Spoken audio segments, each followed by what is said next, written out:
A família Melo concentra-se hoje em aplicações financeiras em setores com rendas asseguradas pelo Estado. A Brisa, a EDP, a saúde privada, além de deter metade da EFASEC.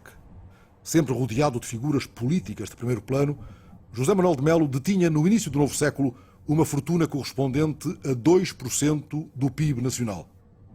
Mas esta fortuna foi reconstruída de mão dada com o Estado ao longo dos últimos 20 anos. Reorganizado logo nos anos 80, o grupo aposta na indústria alimentar. No início da década de 90, os Melo são indemnizados pelas nacionalizações. Do Estado recebem também vultuosos empréstimos através da banca pública para comprarem a Sociedade Financeira Portuguesa e a Bonança. Mas para esses negócios, a família procura sedes abrigadas do fisco português. É uma empresa especificamente criada para participar nesta privatização. Em que país? Na Irlanda. O grupo entra depois para a privatização da tabaqueira. Da União de Bancos Portugueses, privatizada, forma-se o Banco Melo. Tal como os seguros Império, o Banco Melo acabará integrado no BCP. A aliança com Jardim Gonçalves termina em 2007 e os Melo saem do Banco Comercial Português com 450 milhões de euros. A história dos primeiros 20 anos do BCP é a de Jardim Gonçalves. É pela mão de Mário Soares e Medina Carreira que chega à presidência do BPA nacionalizado. Ali prepara a criação de um novo banco privado, o BCP, levando para a nova instituição quadros bancários e muitos clientes. Anos mais tarde, na maior privatização de sempre, o próprio BPA é absorvido pelo BCP. Américo Amorim será o primeiro grande acionista, mas sairá cedo, perante o poder absoluto de Jardim Gonçalves, que limita os direitos de voto a 10%. O problema do BCP é que muitos acionistas são também grandes devedores, empresas com enormes necessidades de capital, clientes das privatizações e fornecedores de obras públicas. Em 2005, deviam ao seu banco quase 3 mil milhões de euros, tendência que se agrava com os novos acionistas angariados pelo sucessor de Jardim Gonçalves. A guerra da sucessão torna públicas as falsificações de contas e resultados do BCP, números que faziam disparar a remuneração dos seus administradores. Pouco depois, os escândalos do banco privado e do BPN mostrarão um falhanço geral da supervisão pública, com consequências ruinosas para os cofres do Estado. Com a administração do BCP suspensa pelo Banco de Portugal, chega um novo poder. Santos Ferreira, ex-deputado do PS, com carreira nos grupos Champalimau e Stanley O.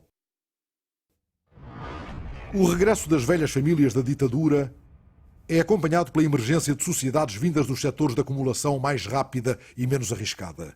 A grande distribuição, o imobiliário, as rendas do Estado.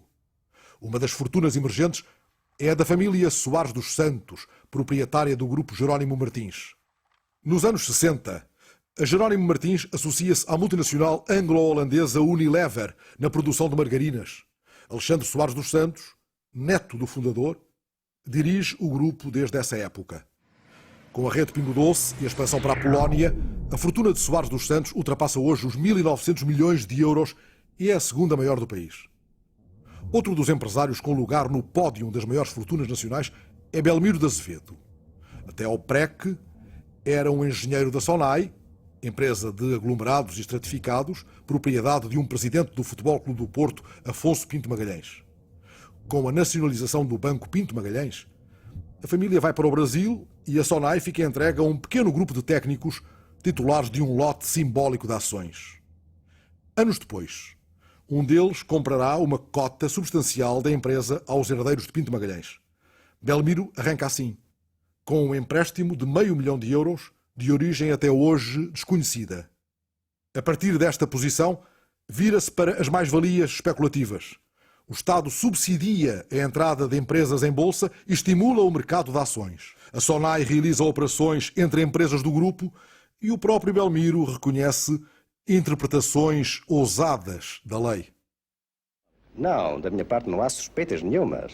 Apenas tenho de fazer algumas inspeções e comecei por aqui.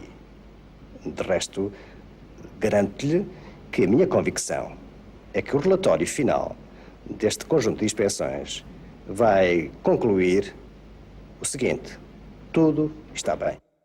Perante o caso Um secretário de Estado de Miguel Cadilhe chega a demitir-se, mas tudo acabará arquivado e a Bolsa continuará no centro dos rendimentos da SONAI. Nos anos 90, metade do rendimento do grupo vem da compra e venda de ações. Divide-se hoje entre a distribuição comercial, o imobiliário e as telecomunicações. Apesar do tom agreste de Belmiro de Azevedo perante os sucessivos governantes, a SONAI tem contratado um bom número de dirigentes políticos. O número 1 do ranking dos mais ricos de Portugal é Américo Amorim. As raízes da sua fortuna remontam ao século XIX e ao fabrico de rolhas para vinho do Porto. Nos anos 60, Américo chega à direção da Corticeira Amorim. O Estado Novo fecha os olhos ao modo de acumulação da família. A Corticeira labora sem alvará, à margem do condicionamento industrial, e exporta para países banidos pelo Estado português: Índia, China, Egito, todo o Bloco de Leste. Com o 25 de Abril, Amorim é expropriado em 3.000 hectares de montado, mas procura manter as melhores relações com as UCPs alentejanas, a quem compra cortiça a baixo custo. Ao longo dos anos 70, com muitos proprietários dispostos a vender barato, Amorim faz bons negócios na compra de herdades. Entretanto, apoia a instalação em Portugal das embaixadas dos países de leste. Mais tarde, quando se inicia a liberalização daquelas economias, o grupo abre uma fábrica na Hungria, em parceria com 2 empresas estatais. As mudanças que estão a aparecer na Hungria, na Europa do Leste, não são para mim nenhuma surpresa. Eu tenho 35 anos de vivência nesta área do globo. Penso que foi tardiamente.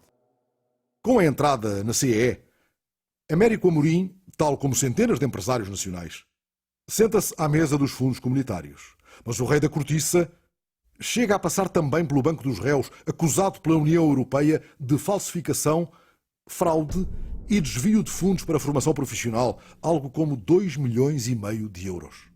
Américo Amorim não vai ser julgado. O processo instaurado contra o empresário prescreveu. Os factos que constavam da acusação foram ultrapassados no tempo. Passaram-se mais de 10 anos e por isso o processo foi arquivado. Amorim é hoje dono da única multinacional portuguesa dominante no seu setor a nível mundial. Está entre os maiores senhorios de Lisboa e tem forte presença no turismo algarvio, em Troia, com Belmiro de Azevedo, na Estoril Sol, com Sanleou, em Moçambique ou em Cuba. Associado ao governo angolano, comprou 1/3 da Galp e criou o banco BIC, liderado pelo ex-ministro Mira Amaral. O BIC ganhou notoriedade em 2011 ao comprar por 40 milhões de euros o mesmo BPN que o Estado acabara de capitalizar com 500 milhões. O poder político de Angola, que tutela os fundos soberanos e todo o setor privado do país, possui também parte significativa da economia portuguesa. A elite angolana tem mais de 10% do BPI, 10% do BCP, 25% do BPN e negócios de vulto com a Mota-Engil, a PT, a ZON, o Grupo Espírito Santo, a Unicer.